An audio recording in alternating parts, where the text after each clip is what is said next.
오늘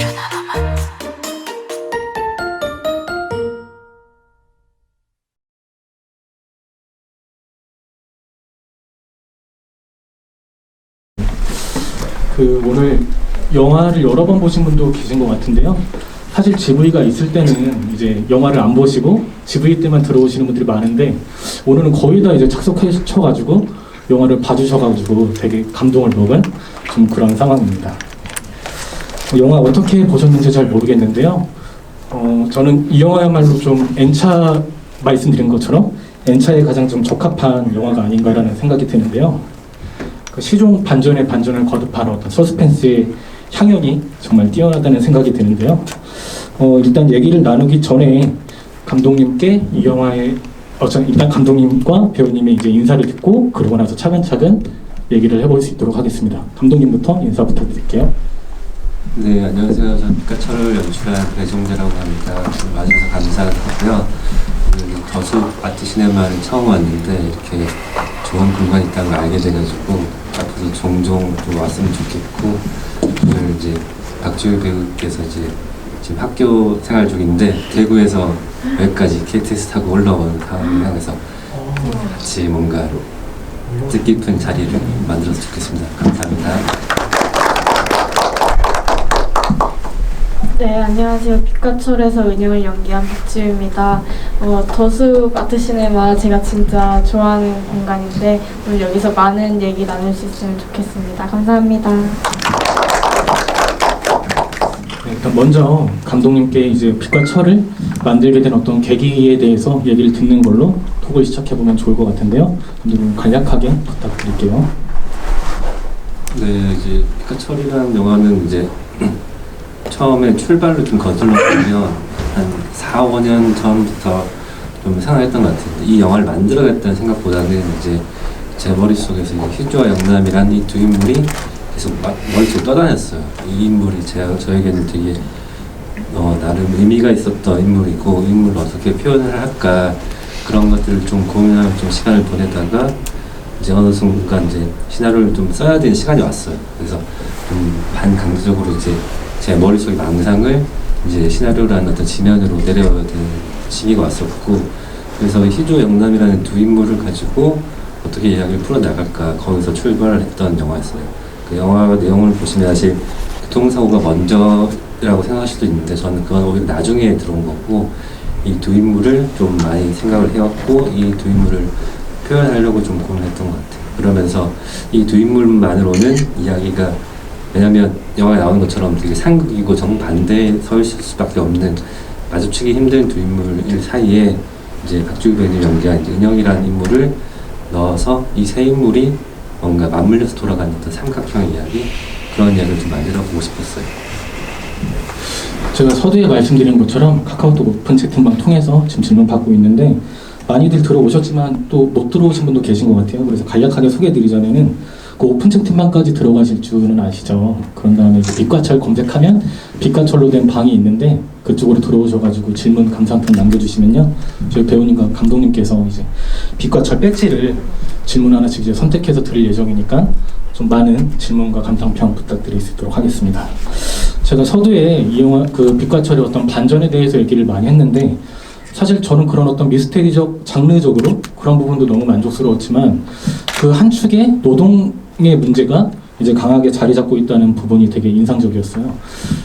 배우님과 이제 감독님의 인터뷰를 보면은 아시가르 파라디라는 감독이 있는데요, 시민과 나들이의 별거라는 영화가 있는데, 그 영화가 참 빛과 철과 어떤 맞물려 돌아가는 비슷한 어떤 구조들이 있는데, 그 영화에서도 이제 종교와 어떤 계급 문제도 이제 한 축으로 있는 그런 부분들이 있거든요. 그래서 감독님께 좀 여쭤보자면, 사실 최근에는 이제 그 노동 문제 관련해 가지고 나는 나를 해고하지 않는다, 이런 영화들도 저희한테 어떤 좋은 어떤 메시지를 주었는데, 감독님께서는 어떤 장르적인 부분에 그런 사회적인 문제까지 녹여내는 그런 이유에 대해서, 그러니까 좀 사회 문제, 그 노동 문제를 이 영화에 좀 녹여낸 그 이유에 대해서 좀 듣고 싶습니다. 네, 이 영화를 어떻게 보면 이제 노동에 관한 이야기를 좀 같이 포함하고 있는 이야기라서 노동 영화로 보아주시는 분도 있는 것 같은데, 저는 뭐 그게 되게 자연스러운 거였어요. 어떤 특별히 뭔가 이 노동에 대해 뭐 다뤄야지 해서 그것들을 뭐 의식적으로 집어넣었다기보다는 되게 그 자연스럽게 그게 녹아들게 만들어 보고 싶었고, 그러니까 결국에는 그 희주와 영남이란 두 인물이 남편에 대한 진실을 알아가면서 뭔가 남편에 대해 몰랐던 것들, 남편에 대해서 내가 놓쳤던 걸 외면했던 것들, 그래서 그런 것들에 대한 어떤 거리감, 이런 것들에 대해서 자책을 하잖아요. 그런 어떤 테마와 그 공장이라는 어떤 공간에서 노동자가 이렇게 소외받는 것, 공장이라는 것은 결국 효율이나 수익을 위해서 빠르게 돌아가고, 거기서 뭔가 사고를 당한 노동자 혹은 거기서 일하는 노동자에 대한 어떤 마음을 알려고자 하지 않고 알고 싶어도 하지 않는, 빠르게 사건을 무마하고 뭔가 넘어가고 결국에는 그 마음을 알려고 하는 어떤 냉정한 그런 상태가 그런 인물의 이야기와 그 공간의 이야기가 전 접목될 수 있다고 생각했고, 어떻게 보면 또 그래서 저는 그 공간적인 배경이 좀 필요했던 것 같아요. 이 영화에서 그 배경이 되는 지방 소도시라는 어떤 어디서나 볼 수 있는, 사실 뭐 대도시를 조금만 벗어나도 그런 어떤 흔히 볼 수 있는 풍경들이잖아요.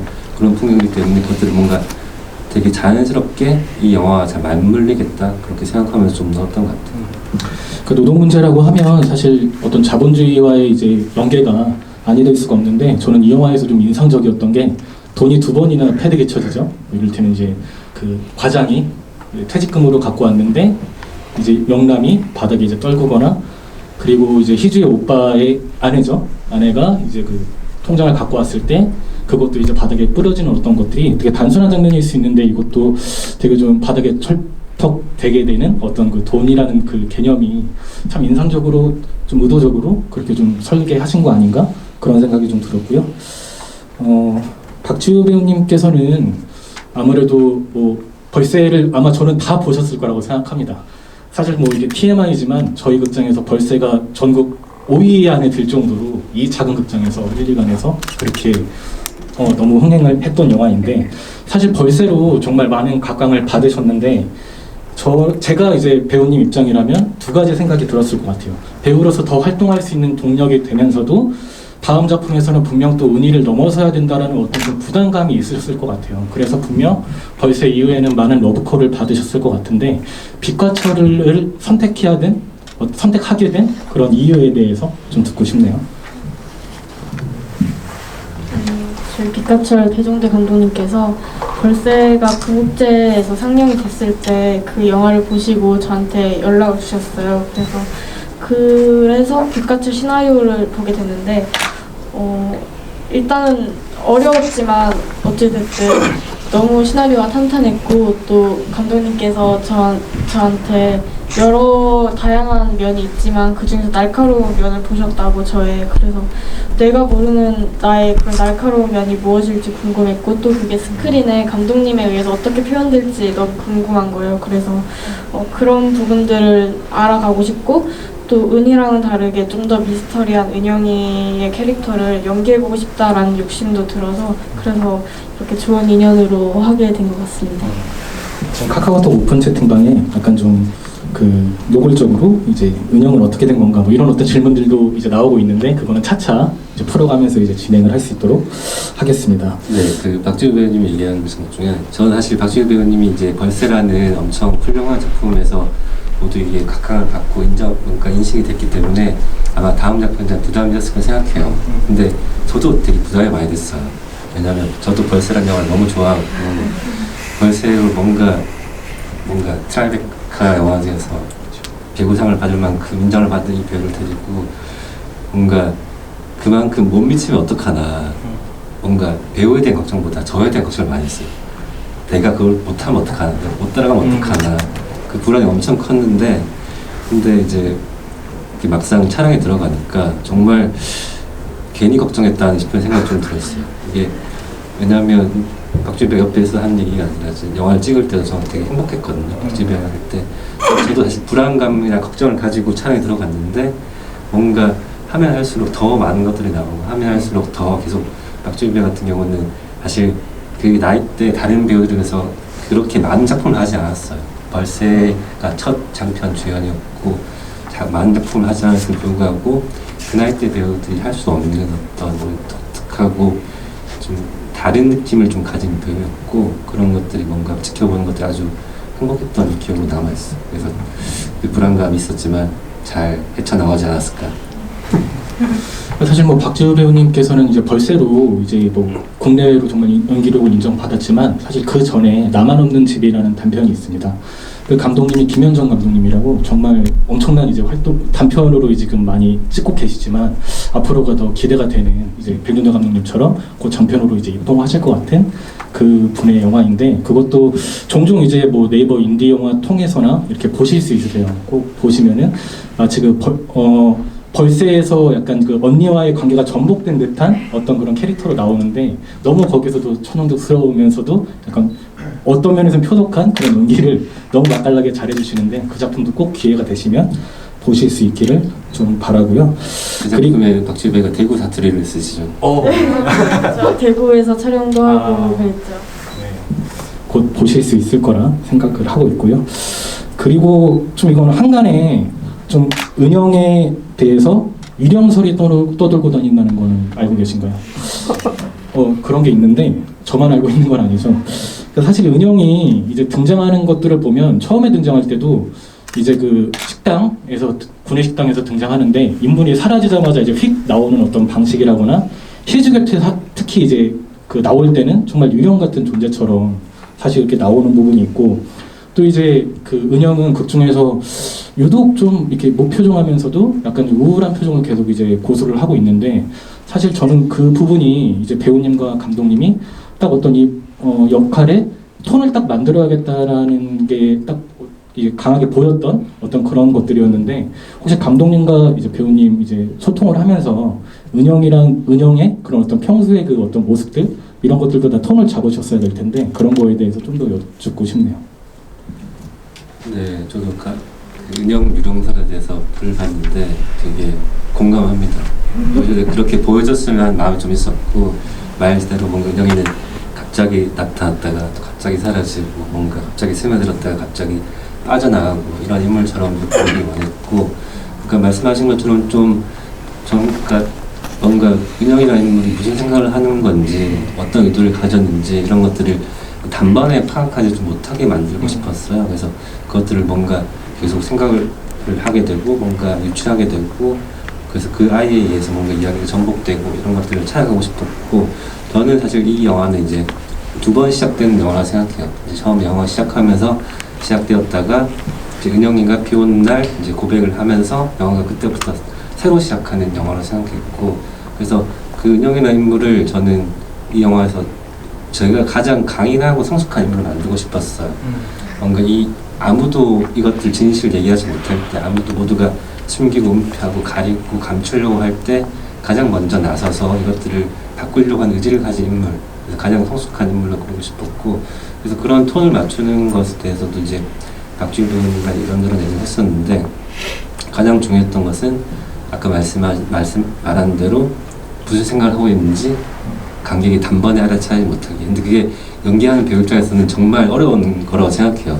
사실 연기라는 것은 감정을 표현해야 되는데 감정을 이거 어떤 감정인지 파악하기 못하게 한다는 건 정말 고난이도 연기라고 생각하는데 그것들을 박지우 배우가 잘 해내주었고 박지우 배우님은 어떻게 생각하세요? 저도 촬영 전에 이렇게 감독님과 은영에 대해서 얘기를 나눴을 때 그냥 관객분들이 은영이의 의도와 목적을 몰랐으면 좋겠다고 그래서 솔직히 좀 많이 어려웠어요. 왜냐면 은영이는 워낙 예상 외의 행동들을 많이 하잖아요. 갑자기 집에 들어간다든지 아니면 갑자기 배가 아프다든지 이런 것들을 어떻게 해야 이렇게 부드럽게 스크린에 나올 수 있을까 고민을 많이 해서 그냥 촬영 때마다 전체를 이해하기보다는 그 씬마다의 은영이가 뭐가 진심일지를 저 혼자 그냥 생각하고 연기를 했었거든요. 그래서 어차피 그렇게 연기를 해도 관객분들한테는 뭐가 진짠지 모르게 보여질 것 같아서 그래서 그렇게 연기를 했던 것 같고 또 은영이의 표정이나 행동 이런 거는 은영이가 그 아빠가 사고가 나고 2년 동안은 정말 고통스러운 시간을 보냈다고 생각을 했어요. 왜냐면은 희주는 희주대로 괴로웠고 영남은 공장 일 하기도 바쁜데 또 아빠 남편까지 간호해야 되고 이런 상황에서 은영이는 어리잖아요. 어리지만 그걸 티도 못 내고 티를 내면 엄마가 무너질 것 같고 이런 상황 속에서 애써 어른스럽게 행동을 한다고 생각을 했었거든요. 그래서 촬영할 때도 실제 연기할 때도 일부러 표정 변화를 그렇게 쉽게 자기의 감정을 안 드러내려고 연기를 했었고 또 나중에 진실을 알 때는 정말 책임감을 가지고 그런 단단한 모습을 보여주고 싶어서 그런 생각을 가지면서 연기를 했습니다. 희주와 영남은 이제 시종 그 서로의 어떤 진실을 숨겨가면서 진실을 밝히고자 이제 노력하고 있는 어떤 모습이 되게 비겁하다고 느껴질 때가 많이 있어요. 약간 정신승리하는 듯한 느낌도 있는데, 은영만은 이제 그런 거에 이제 멀어지면서 이제 어리지만 이렇게 진실을 추구해 나가는 그 모습이 되게 아이러니하면서도 그게 되게 감동적이다라는 어떤 생각도 좀 들었는데요. 예, 그리고 그 말씀드린 것처럼 그 엔딩에서 이제 그 은영이 어떻게 된 것인가는 추후에 얘기를 또 하는 것으로 하고요. 그리고 지금 뭐 아무래도 영화의 어떤 장면 같은 것들에 대한 질문들도 많이 들어오고 있어요. 사실 저도 영화가 생각보다 한 번 더 보시면요, 진짜 되게 오밀조밀하게 되게 디테일하게 구조가 이제 형성이 돼 있다는 걸 많이 느낄 수 있는데, 뭐 제목도 사실 빛과 철이지만 저는 약간 빛이라는 것 자체가 약간 따뜻하면서도 뭔가 진실적인 어떤 느낌이라면, 철은 약간 좀 이렇게 스산하고 약간 좀 이렇게 차가울 듯한 그런 느낌들이 있잖아요. 그런 어떤 기준에서 봤을 때 전 두 가지가 좀 인상적이었던 것 같아요. 이제 빛을 통해서 이 인물이 이제 진실을 말할 것이라는 어떤 상징처럼 느껴지는 부분이 있었는데, 그게 하나가 탈의실에서 이제 그 영남과 이제 희주가 하는 그 어떤 나누는 어떤 그 씬이었는데, 그때 딱 씬 처음에 보면은 희주가 이제 커튼을 여는 식으로 딱 이제 시작이 되죠. 그런 다음에 이제 빛이 들어오는 곳에 이제 희주가 앉고 이제 영남이 이제 빛이 없는 그늘에서 이제 얘기를 하게 되는데, 그때는 사실 또 희주가 이제 뭔가 관계의 어떤 좀 주도권을, 헤게모니를 갖고 있을 때 이제 그렇게 피력이 되는 부분이 있었고, 그리고 또 하나는 이제 그 희주가 이제 은영이가 이제 그 사고 현장에 가자 부탁을 하잖아요. 되게 순간 지나가는 장면인데 거기서 잠깐 그 은영이 내리는데 터널 같은 굴처럼 보이는 곳으로 들어갑니다. 거기 잠깐 지나가는데, 그때도 이제 터널은 이제 되게 어두운 곳임에도 어두운 곳이고, 이제 바깥쪽에 계시는 이제 은영은 되게 좀 환하게 있는, 그러면서 이제 진실을 이제 얘기하게 되는, 저는 그런 것들이 그냥 우연한 어떤 그 장면의 세공이 아니라 되게 의도된 어떤 부분이라는 생각이 들어가지고, 아, 이런 디테일들은 진짜 두고두고 영화를 거듭해서 보면은 많이들 발견할 수 있겠다, 그런 좀 약간 쾌감이 느껴졌던 그런 부분들이 좀 있어서 덧붙여봤고요. 근데 관객분들의 질문을 좀 드리려고 하는데요. 은영이의 이제 눈빛과 표정들에서 인상적인 부분이 많으셨대요. 그러면서 이제 이분이 인상적이었던 장면은 하교씬에서 희주를 보면서 이제 그 은영이 웃는, 그게 거의 유일한 웃음이지 않을까 이런 생각이 들고, 그것과 이제 사건 현장에서의 이제 그 울면서 이제 희주에게 고백하는 그런 장면이라고 하는데, 이게 그러니까 결론적으로는 아까 제가 말씀드렸던 어떤 톤을 잡는 거의 질문과 이제 연계되는 부분이지만, 좀 약간 폭넓게 질문을 좀 드리자면, 이런 어떤 인상적인 장면들이 있는데 배우님께서는 빛과 철을 이제 다 끝내고 영화도 이제 보신 어떤 상황에서 가장 인상적으로 다가왔던 좀 장면이 어떤 것이었는지 묻는 게 더 좋을 것 같아서 그렇게 질문을 좀 바꿔볼게요. 가장 현장에서도 그렇고 이렇게 스크린에서 봤을 때도 그렇고 가장 인상적이었던 장면은 아무래도 영남과 병원 로비씬에서 이렇게 대화하는 장면이 제일 기억에 많이 남았어요. 왜냐면 현장에서도 그렇고 감독님께서 그 씬은 제가 앞에 쭉 찍었던 씬들은 그 씬을 위한 과정이라고, 단계라고 약간 부담 아닌 부담을 주시는 거예요. 그래서 그 병원 로비 씬에서 은영이의 감정을 표출해야 되고 다 털어놔야 되는 이런 생각을 가지고 있어서 연기를 어떻게 해야 되지? 참 걱정이 많았는데, 다행히 그 염혜란 선배님께서 엄청 앞에서 잘 이렇게 분위기도 만들어 주시고 대사도 쳐주시는 거예요. 그래서 그냥 진짜 그 흐름에 그 분위기에 저를 맡겨서 연기를 했던 것 같아요. 근데 제가 제일 좋아하는 장면은 아빠한테 이름표 명찰 바늘로 찌르는 장면인데 그 장면은 누구보다도 아빠가 일어나기를 바라는 그런 은영이 딸의 마음이 잘 드러나는 장면인 것 같아서 애잔하기도 하고 또 따뜻하기도 하고 그래서 가장 최애 장면으로 꼽았습니다.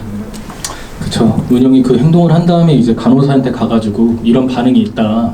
이제 뭔가 의식을 차리게 되는 어떤 과정이 아니냐라고 이제 묻는 어떤 게 되게 저도 좀 애절하게 느껴졌던 그런 부분인데 그 말씀하신 장면과 이제 연계해서 이제 질문 주신 분이 있는데 이제 핀으로 상처를 낸 후에 아버지에게 귓속말로 무슨 말을 하는데 이게 어떤 말이었을지 궁금하다 이렇게 질문 주신 분이 또 계시거든요. 네, 대본에는 뭐 어떤 대사를 한다 이런 게 적혀 있지 않아서 그냥 제가 속으로 생각해 본 결과 그냥 아빠한테 빨리 일어나 기다리고 있어 빨리 일어나서 진실을 얘기해줘 사랑해 이런 식으로 얘기를 하지 않았을까 그냥 진짜 진심을 다해서 간절한 마음을 다해서 아빠한테 얘기하지 않았을까 생각했습니다. 네, 그러니까 그런 부분은 사실 제가 시나리오 쓰지 않았어요. 이제 배우가 뭔가 그래서 영화를 찍어 나가면서 인물을 체화되기 시작했을 때 뭔가 제가 뭔가 구체적으로 지시하지 않더라도 배우가 스스로 뭔가 그 상황에서 할 수 있는 얘기가 있을 거라 생각했고 그게 저는 화면에서 영화에서 들리지 않더라도 저는 그 어떤 말하는 행위와 그 앞에 어떤 사전의 어떤 분위기로 이미 관객이 다 전달되지 않았을까라고 생각했었어요. 그래서 굳이 제가 지정해주지 않았고 박지우 배우가 하고 싶은 얘기를 했으면 좋겠다라고 했던 거고 그러니까 그 병원 로비 씬 같은 경우도 사실 계속 제가 박지우 배우한테 좀 마음 부담감 줬어요. 처음부터 우리는 진짜 그 장면에서 가는 거다. 그 장면을 잘 짓기 위해서 계속 하나 차곡차곡 쌓아나가는 과정이라고 얘기했었는데 너무 부담감을 전 박지우 배우가 정말 그 장면이 다가오기 시작하면서 밥도 잘 못 먹고 정말 말도 못하고 혼자 끙끙 앓고 막 그랬었는데 그 장면을 촬영할 때도 원래는 시나리오 대사가 훨씬 많았어요. 훨씬 많았는데 이제 그 장면 사실 이 영화에서 시나리오를 제가 쓰긴 했지만 저는 배우들이 뭔가 대사나 이런 것들을 뭔가 수정하자고 얘기했을 때 저는 수정할 용의가 많았어요. 수정할 수 있다고 생각했는데 그 여면한 배우님이나 김신 배우님이 단 한 번도 뭐 바꾸자고 얘기하지 않았어요. 저는 바꿔도 괜찮은데 얘기하지 않았었는데 박지우 배우님이 그 병원 로비씬 할 때는 저한테 이제 같이 대사를 한번 읽어 나가다가 이거는 은영이가 안 해도 될 대사 같다라고 해서 얘기를 하길래 들어보니까 맞는 말인 것 같아요. 그래서 저는 그 박지우 배우가 이제 그 인물에 충분히 취하했다 생각하고 그렇기 때문에 저보다 훨씬 더 은영이는 더 잘 알지 않았을까. 그래서 저도 매일 들어보니까 맞는 말인 것 같아요. 그 대사를 조금 줄이고 수정해 나가면서 지금 정도로 좀 추려야 된 것 같아요.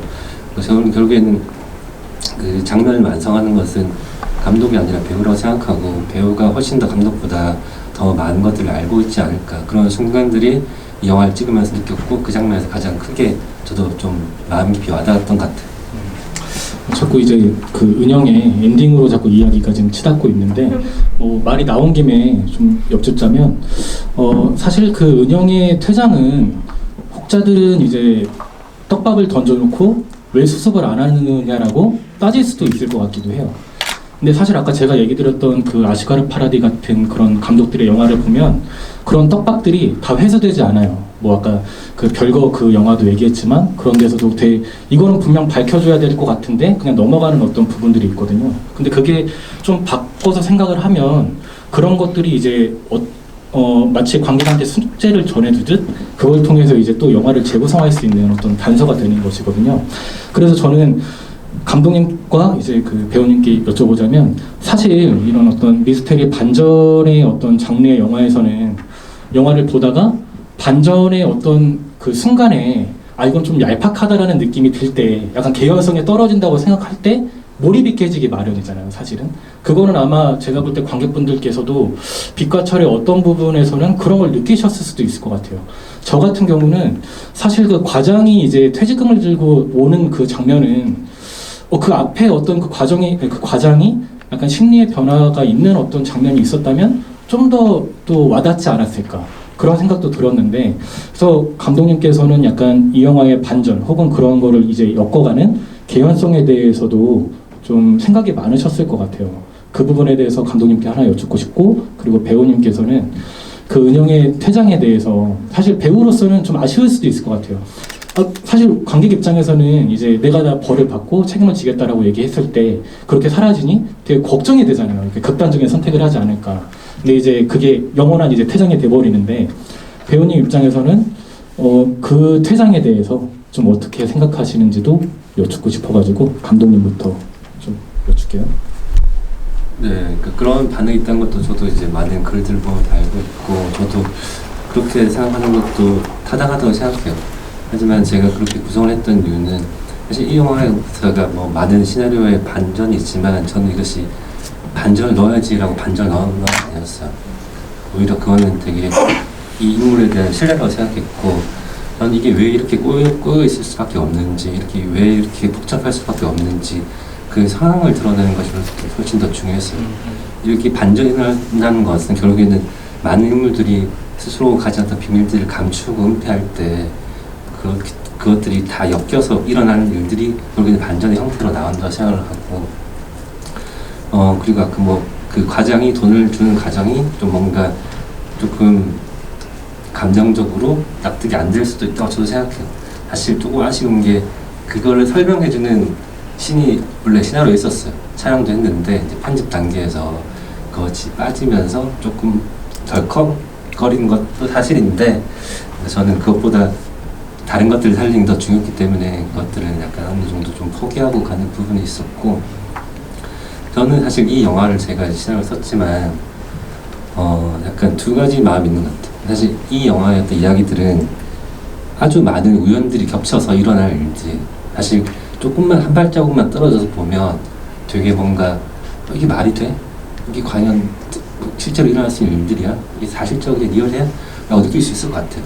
그렇기 때문에 저는 그것들을 영화를 보는 당시에는 관객이 뭔가 좀 덜 느끼게 가고 싶었어요. 그래서 뭔가 많은 장치와 효과들을 통해서 영화를 볼 때는 이야기를 계속 따라가고 몰입하고 그렇게 만들고 싶었고 관객도 이 영화의 이야기에 좀 동참시키고 싶었어요.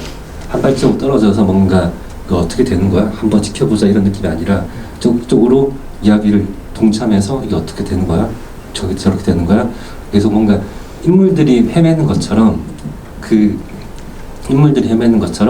관객도 같이 헤매면서 이 이야기를 따라와주길 좀 바랬어요. 그래서 뭔가 그런 식으로 이야기를 짤 때 그것을 가장 중요했고 또 하나 그래서 많은 우연들이 겹친 이야기이기 때문에 이것들을 그 이야기 안에서는 최대한 다 맞춰놔야 됐어요. 논리라는 것을. 저는 사실 이 영화를 이제 여러 번 보신 분들 아시겠지만 따지고 들어가면 다 논리가 있어요. 다 말은 돼요. 근데 그것들이 얼만큼 표현하고 덜 표현하는 차이겠지만 논리는 다 논리가 있어요. 근데 그 논리만으로 저는 이 영화가 구성된다고 생각하진 않아요. 저는 이 영화를 가지고 완벽한 세계를 만들고 싶지 않았어요. 그렇기 때문에 영화 중간중간 계속 구멍을 뚫어놓고 싶었어요. 공백을 만들어 놓고 싶었고 그 빈틈으로 뭔가 관객들이 들어와서 같이 생각하고 고민하고 인물들의 행방을 떠올리고 은영의 마지막 그 장면도 저는 어떤 공백으로 남겨둬야 됐던 건데 일단은 자세한 설명은 조금 이따가 나중에 열린 결말로 끝나는 거에 대해서는 감독님께서 다 계획이 있으실 거라고 믿고 또 은영 캐릭터 같은 경우에도 진짜 미스터리한 캐릭터잖아요. 그래서 그런 결말도 참 어울린다고 생각을 했어요. 그리고 후에 이렇게 스크린에 나와서 관객분들 리뷰를 보는데 그런 열린 결말 때문에 더 다양한 해석들도 있고 그걸 보는 재미가 있더라고요. 제가 그냥 은영이 어디로 갔는지 생각을 해봤을 때는 어쨌든 자기가 진실을 알리면서 또 다른 얘기들이 시작이 된 거잖아요. 그래서 그런 거에 대해서 휴즈한테 털어놓았고 거기에 대한 혼란스러움도 물론 있겠지만 그래서 그런 감정들을 마지막에 그렇게 불안한 그런 구도로 찍었다고 생각을 하지만 그래도 자기가 벌어놓은 일에 대해서 수습은 할 것 같거든요. 그런 책임감을 가지고 그래서 그런 혼란스러운 마음을 정리하고 마지막에 희주랑 영남이 은영한테 돌아가듯이 은영 또한 그렇게 두 여성한테 돌아가지 않을까 생각을 했습니다. 그쵸. 은영의 유령설에 아주 방점을 찍는 어떤 부분일 수도 있을 텐데, 그쵸. 열린 결말 통해서 정말 뭐 저처럼 극단적인 선택을 하지 않았을까 마음 졸이는 분들도 계셨을 것 같고, 정말 좀 다채로운 생각을 하셨을 것 같은데, 저는 근데 약간 그게 좀 서늘하게 좀 느껴졌던 건, 사실 영남이 이제 계속 은영을 찾아다니긴 하잖아요. 근데 저는 그 부분에서도 은영을 찾고자 하는 것보다는 이 희주와의 이 어떤 진실에 대한 거에 좀 더 천착해 있으면서 좀 은영은 좀 뒤편으로 좀 이제 그 우선순위가 돼버리는 그런 듯한 느낌이 들어서 아 이거는 좀 어떻게 보면 좀 서늘할 수 있다. 저는 좀 약간 그런 느낌이 좀 들었던 그런 부분이고, 그리고 감독님께서 그렇게 아까 설명해 주신 그런 부분은 사실 그 파라디 감독의 그 아무도 머물지 않았다라는 영화도 비슷한 어떤 구조로 전개가 되는데, 그 영화에 대해서 어떤 분이 이런 평을 남기셨어요. 꼬이고 꼬여서 어디서부터 풀어야 될지 잘 모르겠다. 저 역시도 이 빛과 철에 아까 뭐 논리는 다 있지만 무조건 다 풀어야 되는 어떤 식으로 이제 영화를 보기보다는 그런 약간 미묘하면서도 약간 좀 풀지 못할 것 같은 그런 부분에 좀 재미를 느끼면서 본다면 또 영화가 또 완전 새로운 차원으로 좀 익히지 않을까 하는 좀 그런 생각을 하면서 좀 봤던 부분이 좀 있습니다. 네.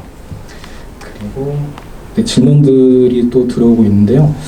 약간 좀 분위기를 좀 바꿔서 좀 질문 드리자면, 사건 재조사 시작 후 죽은 새끼 고라니를 넣으신 이유가 궁금합니다라고 이제 질문하셨는데, 저도 하나만 보태자면 그게 이제 새끼 고라니가 이제 녹용이 돼서 영남에게 가잖아요. 아마 그런 구조로 된 것 같아요. 그 경찰이 그러니까 그 새끼 고라니를 발견했을 때 뭐 녹용으로 만들어서 이제 뭐 하자고 그렇게 얘기가 나오잖아요. 그런 다음에 이제 그 경찰이 영남에게 가는데, 뭔가 그 죽은 고라니가 영남에게 간다라는 것 자체가 약간 이것도 좀 서늘하다. 저는 약간 그렇게 전달 과정이 좀 그런 생각이 들었는데, 이제 질문으로 돌아가서 죽은 새끼 고라니를 넣으신 이유에 대해서 좀 궁금하다고 하시네요. 네. 그게 사실 이걸 설명하면 되게 좀 길어지고 가벼운 얘기가 아니라서 일단 답변을 하자면, 결국엔 그 이야기를 하게 되면 은연까지 가게 돼요. 결국엔 다 엮여 있는 거고. 그래서 저는 그 새끼 고라니가 중간에 등장을 하잖아요. 그리고 그 녹용은 중요하지 않아요. 녹용은 그냥 일종의 조크였어요. 네. 저는 그 연관성을 전혀 생각하지 않았고 일종의 조크였고, 새끼 고라니가 중간에 나온 로드킬을 당한 새끼 고라니가 있고, 그리고 마지막에 등장하는 우리가 보는 클로즈업을 보는 그 고라니는 이제 어미 고라니라고 저는 생각을 했었어요. 그래서 그 어미 고라니는 그 자식이 죽어버린지도 모르고 되게 알 수 없는 곳을 헤매는 그런 느낌이었어요.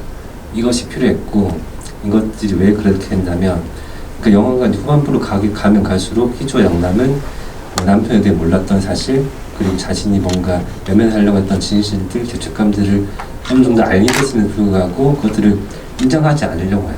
그리고 상대방에게 떠넘기려고 해요. 내가 그 가해자가 되면 나는 이 죄책감의 지옥에서 평생 벗어나지 못하고 고통스러운 삶을 살 거기 때문에 상대방이 그걸 다 떠넘기고 싶어 하는 거예요. 그래서 이미 어느 정도 다 알았음에도 불구하고 끝까지 그것들을 상대방이 밀어내려고 하는 그런 인물들이고, 그렇기 때문에 그 두 인물들은 멈추지 않는 폭주하는 인물들이라고 생각했었어요. 그래서 뭔가 결국에는 은영이를 찾다가도 이미 다 잊어버렸어요. 은영이의 존재는 다 이미 머릿속에 다 없어져 버렸어요. 당장의 나의 어떤 이것이 훨씬 더 중요하게 보이는 인물들이기 때문에, 그 인물들에게 마지막에 남은 어떤 희망 같은 그 영남의 남편이 깨어났대, 남길이 깨어났대. 거기로 가면 이제 모든 진실이 있을 거야. 이제 정답은 찾을 수 있을 거야. 그 하나의 신락된 희망을 가지고 두 사람은 차를 타고 어딘가를 가요. 근데 그 가다가 결국에는 저는 그 병원으로 가도 남길이 깨어났다고 해도 진실을 찾지 못할 거라 생각해요. 그거는 뭔가 팩트의 문제나 어떤 사실 확인의 문제가 아니라 그 깨어난 남길의 어떤 마음의 문제고, 이 사람이 자신의 또 마음을 털어놓지 않는, 결국엔 이 영화가 복잡하게 꼬여있는 이유는 상대방의 마음을 모르고 내 마음을 털어놓지 않아서 벌어지는 일들인 거잖아요. 깨어난 남길이 마음을 털어놓지 않으면 또 뭔가 자신의 마음을 숨기면 끝없는 계속 이 굴레, 도돌이표를 계속 헤매할 수밖에 없는 거죠. 저는 그 어떤 이 의미 없는 이 폭주를 누군가 막아서 주길 바랬고, 그게 고란이라는 존재였음을 생각했어요. 그러니까 고란이라는 존재가 이제 아무 말도 하지 않고 그냥 그 인물을 바라보는 거지만 그 안에 저는 많은 의미를 좀 담아내고 싶었어요. 이제 그만해. 어차피 당신들 병원으로 가도 진실을 찾지 못할 거야. 근데 은영이는 어디 갔어? 당신들이 그렇게 뭔가 소통을 하고 뭔가 내 자식처럼 보이는 은영이 다 놓쳐버리고 왜 이렇게 알 수 없는 진실에 매달리는 거야? 그런 것들을 다 복합적으로 좀 보여주고 싶었고, 그래서 고라니라는 존재가 죽을 새끼 고라니를 찾아 헤매는 어떤 그런 느낌과 같은 그런 희주와 영남도 그렇게 찾을 수 없는 진실을 찾는 그런 이미지들. 그래서 고라니라는 그 얼굴을 통해서 은영이 생각나기를 바랬어요. 저는 은영이라는 존재가 뭔가 완전히 해결돼서 안 되는 존재라고 생각했어요. 공백으로 둬야 됐어요. 그 영화에 나온 모든 다른 인물들에게는 다 퇴장을 만들어줬어요. 각각의 서사를 다 마무리해줬어요. 하지만 은영은 그게 마무리돼서 안 됐어요. 우리는 이 뭔가 가장 먼저 용기 있고 가장 성숙했던 이 강인한 인물을 다 놓쳐버리고 또 알 수 없는 진실에 매달리는 거죠. 이 인물은 이제 우리가 앞으로 찾아야 될 존재인 거죠. 이게 영화 끝이 나도. 저는 이 의미 없는 폭주를 이제 그만하고 영화가 만약 끝이 나도 인물이 계속 살아나간다면 그 다음 행보는 은영을 찾아주길 바랬어요. 그게 결국에는 은영이 공백으로 둬야 됐던 이유고, 그래서 그렇게 좀 표현했고, 그래서 그 고라니가 사실 CG인데 CG로 만들 때 이제 이 눈망울을 이제 박지우 배우님의 이 사슴 같은 눈망울을 진짜 고려를 하면서 생각하면서 열심히 만들었어요. 그래서 뭔가 그 고라니 얼굴에서 뭔가 은영이 생각나주길 좀 바랬어요. 저도 좀 악취미가 있어가지고 엔딩에 고라니를 보면서 이거 좀 가만히 있는데 귀는 팔랑팔랑 움직이는 거 보니까 이게 좀 덤인가 아니면 뭐 CG인가 막 이런 어떤 생각들을 하면서 봤는데 되게 좀 그런 부분도 좀 재미가 있었고, 사실 근데 엔딩에 대해서는 좀 의견이 많이 분분한 것 같아요. 이제 어떤 혹자는 이제 그 고라니를 서로 이제 그 저기 영남의 남편과 희주의 남편이 서로 발견해서 차를 틀어버리는 바람에 뭔가 사고가 났다라고 이제 보시는 분도 있고, 근데 이제 그 전에 희주의 남편과 영남의 남편은 사실 죽음으로 향하게 되는 길이었다는 어떤 단서들이 다 존재하잖아요. 그러니까 그것 자체도 되게 좀 비용한 것 같아요. 그런 것도 여기도 이 어떤 해석할 여지가 있고 여기도 있기 때문에 그거는 뭐 취사 선택할 수도 있고 또 이제 아예 또 다른 어떤 범위로 넘어서서 또 연결할 수 있는 어떤 엔딩이 있을 것 같은데, 참 이 영화는 진짜 그냥 만만히 보다가는 정말 바로 이제 뒤통수를 맞는 그런 부분들이 잘 이렇게 설계되어 있다 이런 생각이 들어가지고 너무 좀 대단하다. 사실 그 고라니 부분도 저는 이제 아까 고라니에 좀 설명했지만 그게 정답을 안 할 생각해요. 많은 가능성 중에 하나고, 그러니까 이 영화를 보면서 어떤 분들은 엔딩이 너무 허무하다, 어떻게 된 거야? 라고 그렇게 생각하는 분 많다는 것도 알고 있어요. 하지만 저는 뭔가 그 마지막 장면을 통해서 그 희주 영남의 두 인물에게 조금의 하나의 더 가능성을 좀 얹어주고 싶었어. 뭔가 이 인물들이 영화가 끝이 나면서 그 남편의 또 사고 그리고 좀 자살 생각하는 그 마음에 자신이 책임이 있고 나의 어떤 주축감이 있다는 것들을 깨닫게 되고 끝없이 그것들 상대방이 밀어내려고 하는 행보를 보이지만 결국에는 이 두 인물들에게 조금 당신들 잘못이 아닐 수도 있어 라는 어떤 가능성 하나 얹어주고 싶었어요. 어떻게 보면 이 모든 사고는 그냥 갑자기 튀어나온 고라니를 피하기 위해서, 고라니를 살리기 위해서 뭔가 누군가 핸들을 꺾어서 일어난 사고일 수도 있어. 하지만 뭐 그건 아무도 모르지만 그 가능성 하나 얹어줘야지만 그 인물들이 이 영화가 끝이 나도 저는 살아나갈 힘이 있다고 생각했어요. 그래서 저는 이 인물들에게 마지막 장면을 통해서 뭐 그렇게 느꼈을지 모르겠지만 조금의 마음의 빛을 하나 한 줄기 떨어뜨려주고 싶었어요. 엄청 큰 빛은 아니지만 한 줄기 가느다란 어떤 빛을 이 인물들에게 좀 떨어뜨려줘서 이 인물들에게 뭔가 너무 그렇게 죄책감에서 이제 살지 마, 이제 좀 벗어났으면 좋겠다라는 마음을 좀 주고 싶었고, 그래서 뭔가 결국에는 고라니를 보는 희주와 영남이 지금까지는 항상 앞만 보고 달렸어. 근데 고라니를 보고 나서야 이제 고개를 돌려서 이제 서로를 보고 눈을 마주치고 그제서야 저는 상대방을 보게 되는, 거기서 뭔가 새로운 이야기가 시작되지 않을까? 그래서 거기서 저는 영화 끝이 나야 된다고 생각했어요. 저도 좀 이렇게 덧붙여서 말씀을 드리면 사실 그런 지점 때문에 저는 이 영화가 약간 여성 영화로서의 어떤 일종의 기능을 한다라는 생각이 들었던 게, 사실 장르에서 이제 그 여성 캐릭터들은 되게 객체화되거나 대상화되는 어떤 캐릭터들로 이제 소비가 되는 것들이 많은데, 이 영화에서는 정말 주체로 나서가지고 셋이서 어떤 정말 스파크가 일어나는 그런 어떤 셔변들을 보여주게 되는데, 저는 그 엔딩에서 사실 좀 과장을 하자면 좀 연대로까지의 가능성도 좀 봤던 것 같아요. 그 두 인물이 말씀하신 것처럼 그 저기 영남의 남편은 깨어났지만 제가 볼 땐 혹여나 그렇게 해서 진실이 밝혀진다고 해도 그 전처럼 이제 영남과 희주는 대립각을 세우지 않을 것 같다는 어떤 물증의 미온정 때문인지 막 그런 생각도 좀 들었거든요. 그래서 참 이게 영화가 뭐 그런 어떤 지점에서 되게 좀 비범한 면들이 있다 하면서 좀 봤던 부분들이 좀 있고요. 네, 그리고 또 질문들이 계속 들어오고 있는데 영화가 진행될수록 사건의 진실과 함께 두 아내의 남편에 대한 진실 혹은 비밀을 알아가는데 더 포커스가 크게 느껴졌다고 하시네요. 그러면서 부부가 가장 가깝고 잘 안다고 여기지만 어쩌면 가장 잘 모르는 관계일 수 있다라는 생각을 하셨대요. 그러면서 서로 다른 남편과 아내의 사정들을 생각하시는데 특별한 계기 같은 게 있으셨는지 여쭙네요. 그 계기라기보다 저한테도 자연스러운 일이었어요. 이게 지금은 부부 관계로 연결이 되어 있지만 저도 많이 살면서 이제 많은 사람과 관계를 맺고 알아가고 하지만 이 사람을 다 알았다고 생각했을 때도 있었지만 정말 모르겠다고 생각했을 적도 있었고 뭔가 내가 너무 이제 알 것 같아서 이제 더 알려고 하지 않을 때 이제 그만해 알겠으니까 당신 힘든 거 아니까 나도 힘들어 이러면서 계속 뭔가 상대방의 어떤 그 마음을 자꾸 더 알려고 하지 않고 그냥 계속 그 상태가 이어지는 것 같아요. 그 거리감이라는 것이 뭔가 그런 것들이 결국에는 왜 사람과 사람은 그렇게까지 연결될 수 없는가? 왜 안 되는가?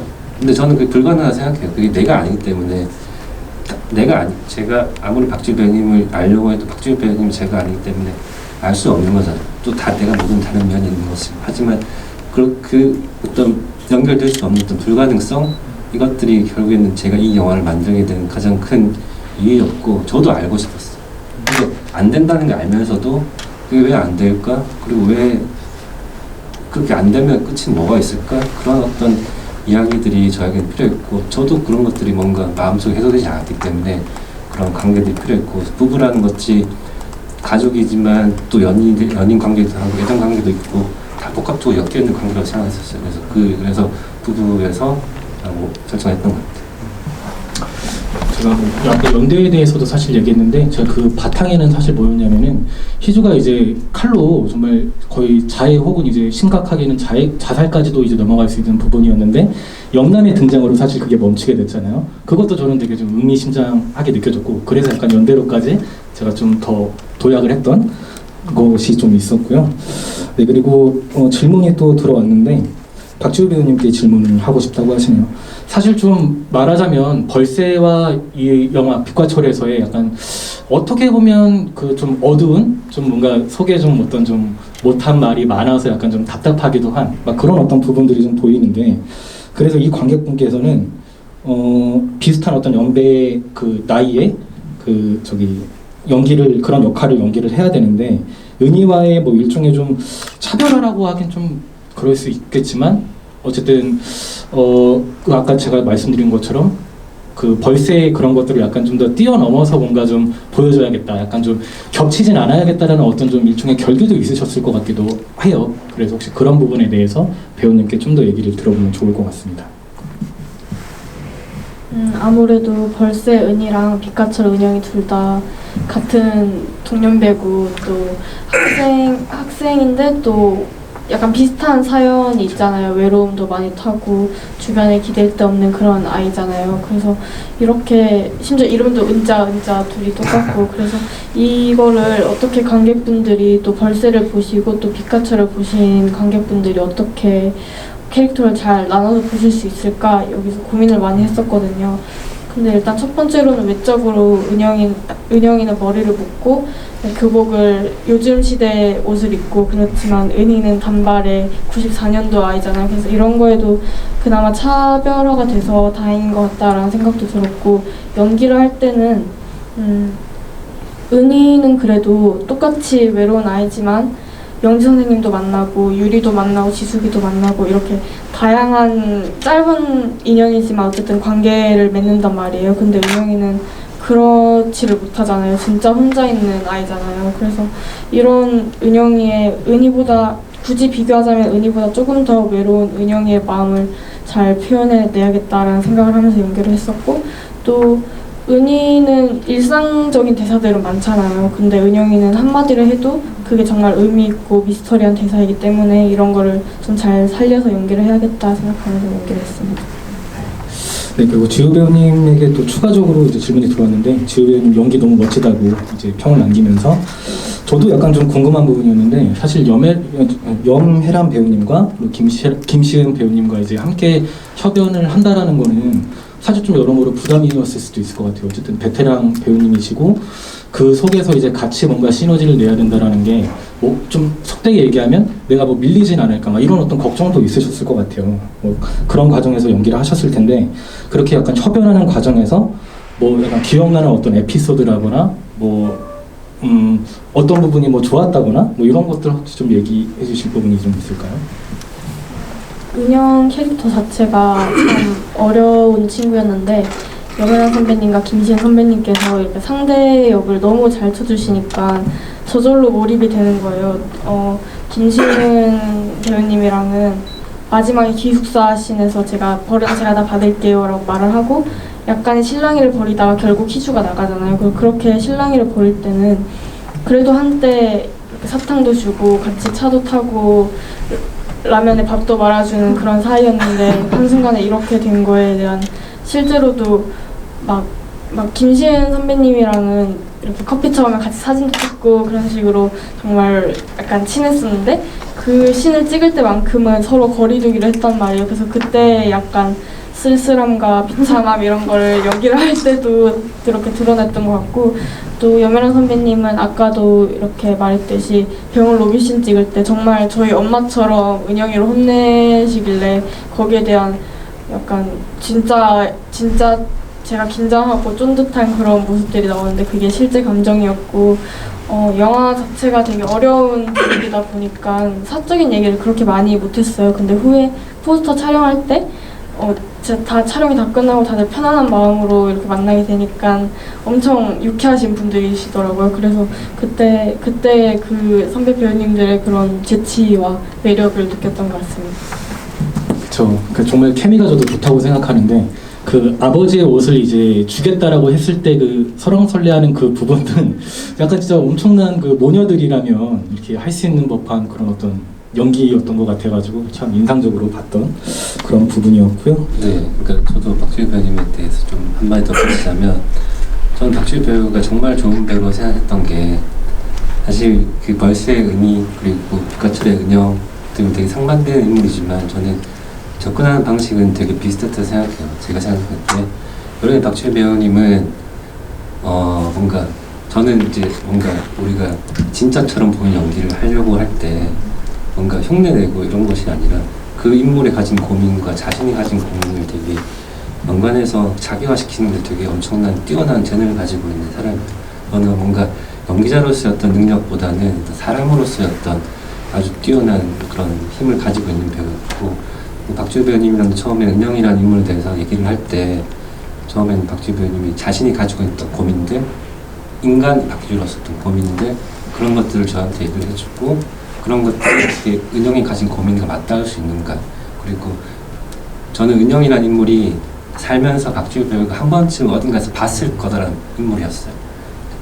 같은 반의 어떤 친구 지나가다가 본 어떤 사람 그래서 뭔가 그런 것들을 한번 생각해 보라고 했을 때 떠올렸어요. 뭔가 자기 반에도 뭔가 그 비슷한 느낌을 가진 어떤 인물들이 있었고 그 인물들이 어땠을까 그 인물들이 어떻게 생활했을까 그런 것들을 자기화시켜서 뭔가 체화하는데 엄청 되게 뛰어난 인물이 배우였고 그것들은 그냥 스킬이 문제가 아니었어요. 뭔가 이 배우가 연기를 대하는 자세, 인간으로서 어떤 힘 이런 것들이 뭔가 결국엔 연기를 완성한다고 생각하고 그런 면에서 정말 나이는 아직 어리지만 정말 대단한 배우가 아닌가라고 저는 다 같이 하면서 행복했습니다.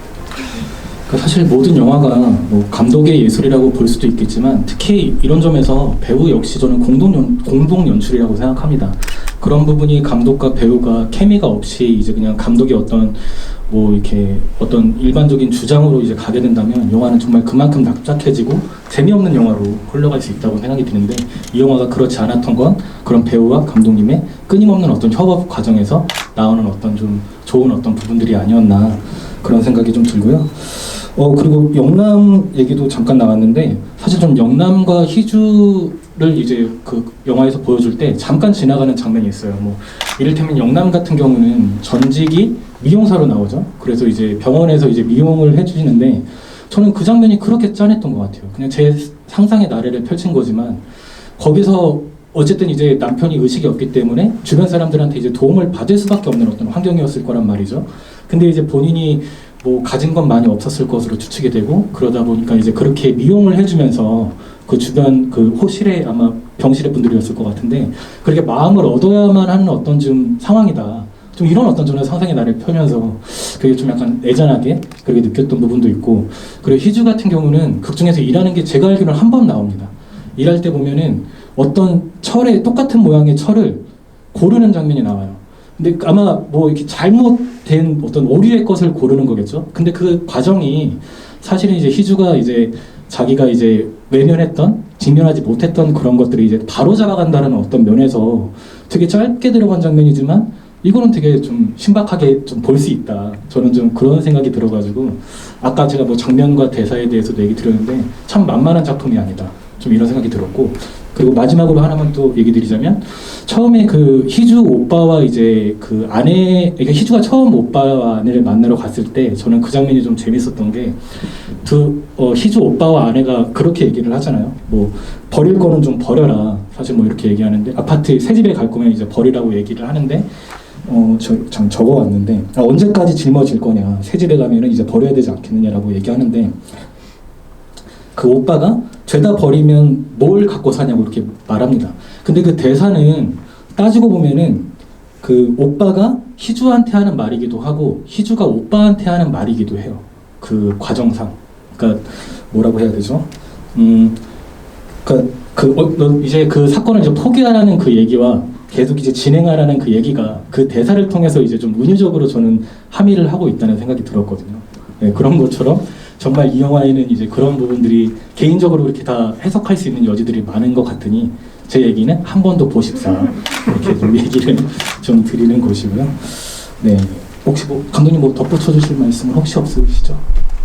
네, 그러니까 그런 부분을 사실 다 의식적으로 넣었어요. 근데 그래서 너무 티가 나게 하면 안 되기 때문에 고민했는데 배우들이 잘 살려줘서 너무 티가 안 나게 잘 된 것 같고, 저는 그게 약간 양립하는 것 같아요.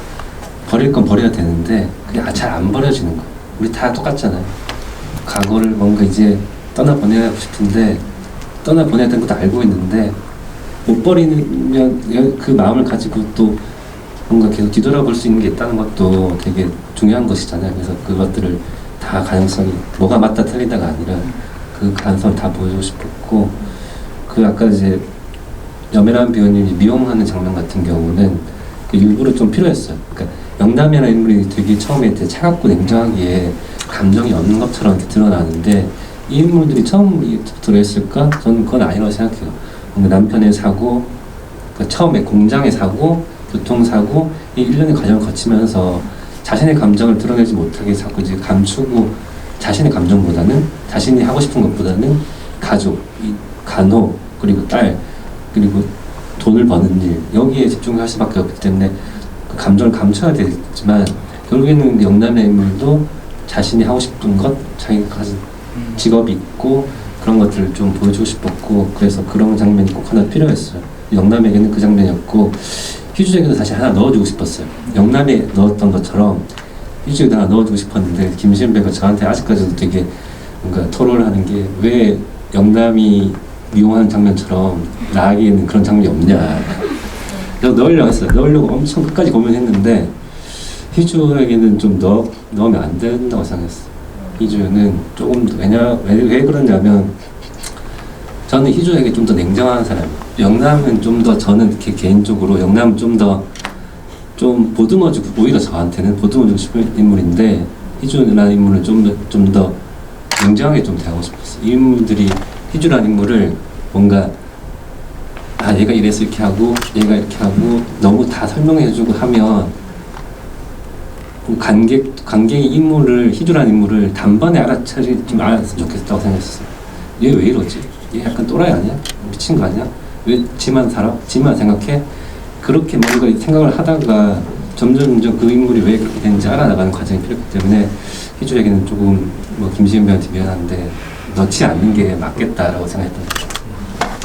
저도 뭐 한 장면만 더 여쭤보자면, 사실 그 남편의 각자의 어떤 진실이 드러나게 된 다음에 좀 저는 이게 환상인지 아니면 실제인지 좀 분간이 안 되는 장면이 하나 있었는데, 그 저기 희주는 이제 그 사건 현장에 가가지고 이제 백각 꽃을 이제 막 밟고 이제 막 나무에 이제 해를 가하는 장면과 바로 이제 맞닿아서 영남은 이제 공장을 이제 불질러 버리는 그런 장면이 있는데 이거는 엄청난 스케일이다. 약간 물론 그 분노는 충분히 이해가 되지만 이거는 실제로 봐야 되는 건지 아니면 좀 판타지로 봐야 되는 건지 이건 좀 여쭤보고 싶어가지고. 뭐 이 영화에 정답은 없으니까 뭔가 딱히 뭐라고 말씀은 못 드리겠지만 저는 결국에는 이 이제 영화가 계속 후반부로 가게 되면 인물들이 다 각자의 죄책감을 가지고 있어요. 이 사고에 내가 잘못한 점 다 알고 있고 그것들 뭔가 때문에 괴로워하는 인물들인데 이 인물들에게 뭔가 벌을 내리고 싶지 않았어요. 이 인물들은 그냥 자신이 뭔가 조금 나약해서 자신이 조금 뭔가 그렇기 때문에 털어놓지 못한 것이 어떤 벌을 받아야 되는 존재는 아니라고 생각했어요.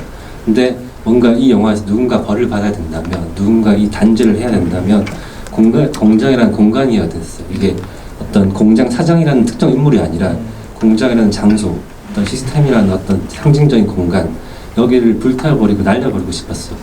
누군가 이 영화에서 벌을 받아야 된다면 그 시스템이고 공장이라는 상징적인 공간이어야 됐고 근데 이것들을 서사안으로 좀 끌어들인다면 과연 누가 불을 질렀을까? 저는 영남이 질렀을 수 있다고 생각해요. 왜냐하면 그만큼의 울분을 가졌고 내 남편 저렇게 사주로 몰아간 저 악마 같은 공간, 불태워보고 싶은 공간 그래서 저는 영남이 이 불을 질러도 그렇게 봐도 된다고 생각했고 오히려 저는 더 중요했던 게 뭔가 그 불타는 공장을 바라보고 뒤돌아서 가는 그 염혜란 배우님의 얼굴 이 장면이 더 중요했어요. 결국에는 저는 그 불타는 그 공장 장면은 영남이라는 인물의 마음의 풍경을 보여주고 싶었어요. 날려버리고 싶은 만큼 불태워버리고 싶은 만큼 뭔가 내 안에 쌓였던 그 마음 그 얼굴, 그 눈빛을 보여주는 장면을 생각했어요. 참 저처럼 이제 저는 너무 나쁜 관객이라고 생각하는데 그거를 막 논리적으로 보는 것보다 말씀하신 것처럼 어떤 영담의 풍경으로 본다라고 하면 충분히 이제 이해할 수 있는 부분인데 이게 판타지인지 현실인지 전혀 중요하지 않죠. 감독님의 말씀이 저는 해안의 말씀이라고 그렇게 생각이 들고요. 저는 그리고 간단하게 하나 좀 궁금한 건 그 희주의 오빠가 인테리어를 하는 것처럼 나오더라고요. 혹시 뭐 이유가 있을까요? 거기에는? 깊은 고민은 안 했고요. 이제 그 지방소도시에서 부부가 같이 할 수 있는 일이 무엇일까? 지금 부부가 되게 비슷한 스타일 옷을 입고 그렇게 하기 때문에 뭔가 같이 할 수 있는 일이 무엇일까 했을 때 인테리어 업자가 잘 맞겠다고 했고 굳이 그것들 더 드러낼 필요 없다고 생각했어요. 그렇죠. 차체에 이제 그 어떤 인테리어라고 이제 잠깐 나오는데 그냥 제가 좀 네, 편협한 마음에 좀 여쭤본 그런 게 있고요. 네, 질문이 계속 들어오고 있는데 이거는 그 지우 배우님께 좀 드리고 얘기해 주시면 좋을 것 같은데요. 영화 속에는 세 주연 배우가 둘씩 계속 만나지만 셋이 동시에 같이 만나는 장면은 없습니다.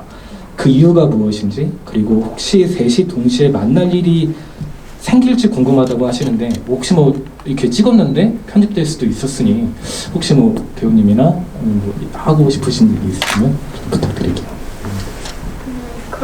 그런 장면은 없었어요. 찍은 것도 없었고. 근데 만약에 후에 셋이 만난다면 아무래도 저 은영의 아빠가 깨어났으니까 그런 진실을 들으려고 그런 자리에 모이지 않았을까 생각을 합니다. 알겠습니다. 네, 그리고 또 질문이 계속 이어지고 있는데요. 영화가 끝난 이후에도 희주와 영남 두 사람의 삶이 마냥 평탄하진 않았을 것 같아요. 감독님은 이제 향후 인물들의 삶을 생각해 본 적이 있으신지 이거는 또 배우님께서도 은영의 어떤 입장에서 얘기를 해주시면 좋을 것 같네요. 네, 그러니까 저는 이제 이 시나리오의 어떤 인물을 만들 때 이제 제가 창조했다 생각하지 않아요. 어딘가 이 비슷한 어떤 감정과 어떤 혼란을 겪은 인물이 어딘가에 있을 거라 생각을 해요. 그래서 거기에 있는 어떤 인물들을 여기로 제가 가져다 놓은 것이 제가 인물들을 다 창조자가 어떤 조물주의 입장에 만든 것이 아니라고 생각하고 저는 그렇기 때문에 이 인물들이 뭔가 사실 영화 보는 게 힘들지 않았어? 영화 보신 분들이 이 영화 보는 게 힘들다는 걸 알고 있어요. 보신 것도 힘들고 연기한 배우도 힘들고 만든 저도 힘들고 왜 이렇게 힘든 영화를 만들었을까 생각한다면 결국에는 저는 이 힘든 과정을 통해서 끝에 뭔가 다른 변화?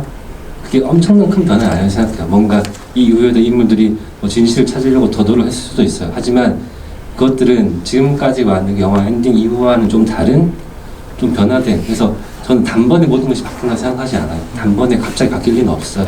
인생살이라는 것이 그렇게 깊게 뭔가 뒤집히는 일들이 잘 없잖아요. 근데 조금의 변화, 뭔가 거기서 할 때 단절이 됐다면 영화 엔딩을 통해서 일단 스탑, 일단 멈췄다면 그 다음부터는 인물들은 좀 다른 식으로 삶을 변화하려고 좀 노력해보지 않았을까. 당장 되진 않더라도 조금씩 변화해 가는 인물들이 거라고 생각했고, 저는 그럴 수 있는 힘을 가진 인물들을 생각했고, 어딘가에 그런 인물들이 살고 있을 거라 생각해요. 저는 그렇기 때문에 인물들이 조금은 이 영화가 만약에 끝이 나도 이 인물이 살아나간다면 조금 변화된 삶을 살아주길 바라는 마음에서 좀 영화를 만들었던 것 같아요. 네, 은영도 어쨌든 아빠가 이제 눈을 떴고 깨어났고 뭔가 어떻게 풀리든 진행이 될 거 아니에요, 일이. 그래서 은영 입장에는 일단 후련한 마음이 제일 클 것 같고, 이제 진실이 밝혀지고 뭐 이렇게 마땅한 무엇을 받아야 되는 사람들이 있다면 그걸 받게 되고 이런 식으로 진행이 될 텐데, 은영은 그 상황 속에서 엄마의 놀란 마음 이렇게 가라앉혀주고 또 엄마 상처받은 거 치유해주고 그런 생활을 하지 않을까. 이제 아빠도 아예 완전하게 재활할 수 있게 도와주고 그런 조금은 예전으로 돌아가지 않을까, 예전의 편한 삶으로 돌아가지 않을까 생각을 해봤습니다. 저는 결국에 마지막에 아빠가 깨어나잖아요. 남편이 깨어난 이유가 은영이가 이렇게 꼬집고 바늘로 찌르고 뒷속말을 속삭여서 그게 영향이 갔다고 생각해요. 전주라고 생각해요. 실제로 영화에서는 그 아빠가 은영이 한 얘기를 듣고 눈물 흘리잖아요. 근데 간호사가 되게 자연스러운 현상이라고 하는데 실제로 의학적으로는 되게 호전되어 있다는 신호 같은 거예요. 그렇기 때문에 저는 은영이 어떤 그런 노력이 결국엔 아빠를 깨웠다라고 생각하고, 그런 마음을 가진 인물들이라면 절대 뭔가 영화에서 뭔가 불안하게 퇴장을 했지만 그렇게 불안하게 삶을 살지 않고 더 힘을 내서 아빠가 뭔가 더 살아보려는 의지를 가진 강인한 인물이라고 생각했어요. 네, 관객분 질문이 또 하나 있는데 관련해가지고, 그러면 희주의 이명 현상은 엔딩 이후에는 좀 좋아질 것인지 사라질 것인지에 대한 어떤 바람인 것 같은데요. 그런 거에 대해서 또 어떻게 생각하시나요? 저는 이명이라는 그 어떤 것이 희주의 어떤 죄책감이 신체적으로 나오는 거라고 생각했었어요. 그래서 뭔가 계속 외면하고 싶고 덮어두려고 했지만 끝까지 나를 괴롭힌 어떤 과거, 남편에 대한 것들이 계속 신체적인 반응으로 오는 것인데, 영화에 나왔다시피 그것이 도저히 끊이지 않기 때문에 점점 더 커지기 때문에 이것들을 걷어내려고 해주는 방법이 없으니까 결국에는 칼을 가져대고 귀에다 찔러가는 하는 행동을 보이지 않아요. 근데 아까 말씀하신 것처럼 그것이 영남에서 중단이 되잖아요. 저는 그게 되게 상징적으로 생각해요. 그렇기 때문에 희주와 영남이라는 주 존재는 각자 서로 존재하기보다 서로가 있어서 존재하는 인물들이고, 서로가 있기 때문에 서로에게 더 영향을 줄 수 있는 인물이라고 생각해요. 그게 영남에서 중단이 됐기 때문에 저는 이제 마지막 그 장면을 통해서 희주와 영남의 어떤 교감을 나눴다면 이제는 더 이상 희주에게 그 이명이 들리지 않을 것이다라고 생각하고 있습니다. 그렇군요. 저희가 이제 시간이 1시간이 훌쩍 넘어가고 있는데요. 물론 불금이지만 요즘 좀 지하철이나 대중교통이 빨리 끊기니까 슬슬 이제 마무리하는 어떤 차원에서 질문을 드리고 싶은데요. 박지호 배우님께서는 이제 배우로서 이제 혹은 이제 연기를 하시면서 이제 늘 기록하는 다이어리가 있으시다고 해요. 그래서 저는 그냥 좀 단도직입적으로 묻자면, 빛과 철의 촬영을 다 끝나고 나서 어떤 소회를 다이어리에 담았을까, 좀 이거에 대해서 저는 좀 들어보고 싶거든요, 배우님. 자세히는 기억 안 나지만 아마도 처음에 빛과 철 촬영 전에는 감독님께서 저의 날카로운 면을 발견하셨다고 하셨잖아요. 그래서 이제 촬영을 다 끝나고 크랭크업을 했을 때는 제가 아무래도 다이어리에 날카로운 면을 찾았나? 조금은 무언가 달라진 나의 모습을 찾았나? 이런 식으로 적었을 것 같고, 또 연기로서는 그래도 다양한 경험을 해봤고 선배 배우님들과 호흡도 맞춰봤고 정말 좋은 경험했다, 조금은 성장했기를 바란다, 이런 식으로 적었던 것 같습니다. 그렇군요. 네, 이제 네, 슬슬 이제 마무리를 해야 될 시간인 것 같은데요. 근데 아까 뭐 빛과 철에 대해서 뭐 반전도 얘기했고 연체각 뭐 이런 얘기를 했는데, 사실 이렇게 저예산 혹은 저인력의 어떤 독립예술 영화로서는 미스터리 장르로 이 정도까지 성과를 냈던 근래의 작품이 있었나라는 생각이 들 정도로 저는 너무 인상적으로 봤거든요. 그래서 좀 이런 어떤 장르의 좀 작은 어떤 영화들이라도 이런 좀 완성도 높은 장르의 물결들이 좀 계속 좀 퍼져나갈 수 있는 그런 좀 영화들이 빛과 철을 통해서 좀 많이 나왔으면 좋겠다라는 그런 생각이 들고요. 마지막으로 이제 감독님과 이제 배우님의 앞으로 근황과 이제 또 오늘 와주신 분들에게 어떤 인사 말씀으로 네, 이제 자리를 파하면 좋을 것 같아서 감독님 근황이랑 인사 말씀 부탁드릴게요.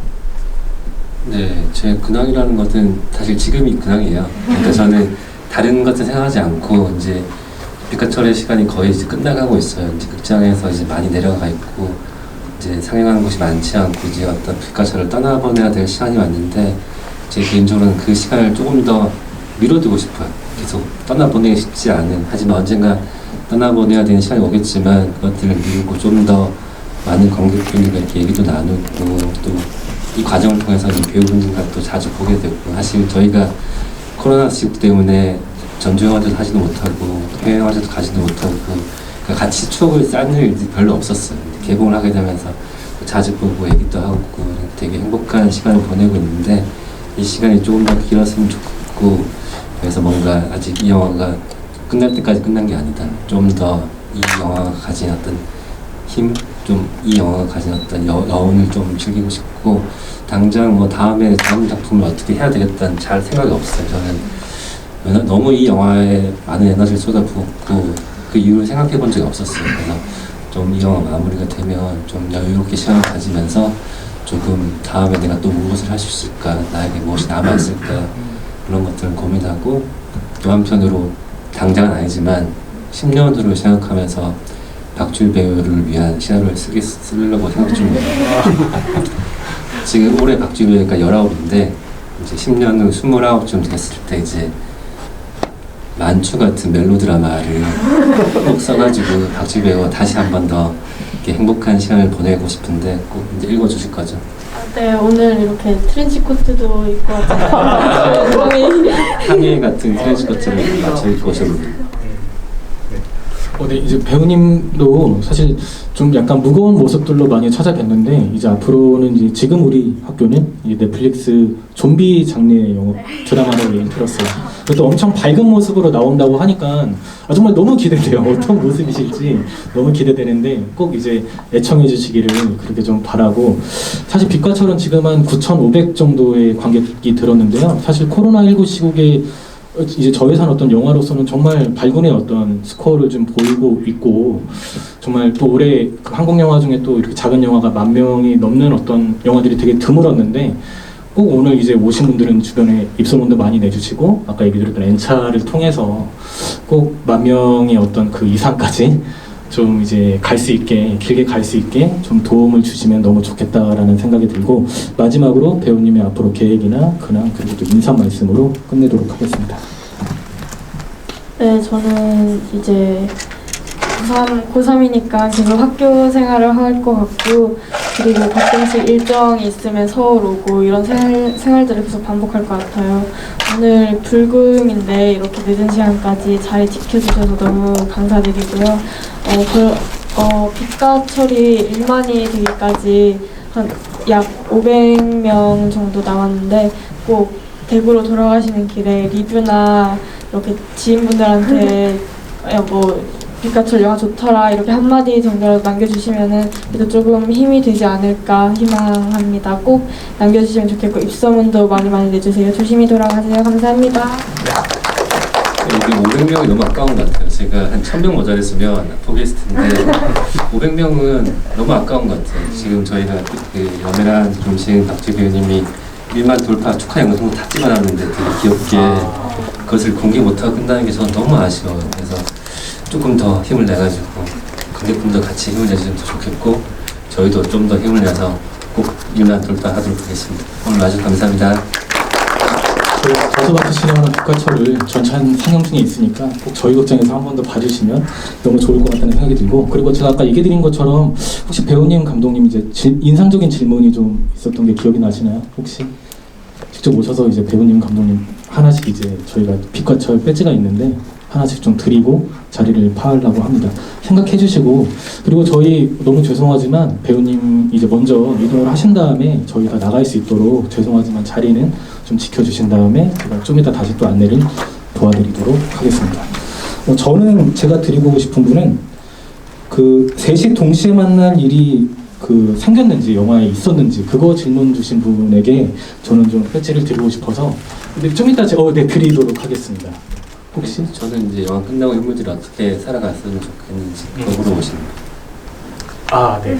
혹시 배우님께서 네, 저는 질문 내용보다는 네. 그냥 이렇게 관객분께 드리고 싶은데 여기 앞에 여성분 B8 여성분 너무 계속 시선 이렇게 맞춰주시고 너무 좋으셔서 네. 드리고 싶습니다. 너무 감사합니다. 나오셔서 배우님과 감독님께랑 직접 받으시면 좋겠습니다. 제가 전달드리도록 하겠습니다. 오늘 와주셔서 너무 감사드리고요. 일단 배우님 먼저 나가시고 감사합니다. 감사합니다.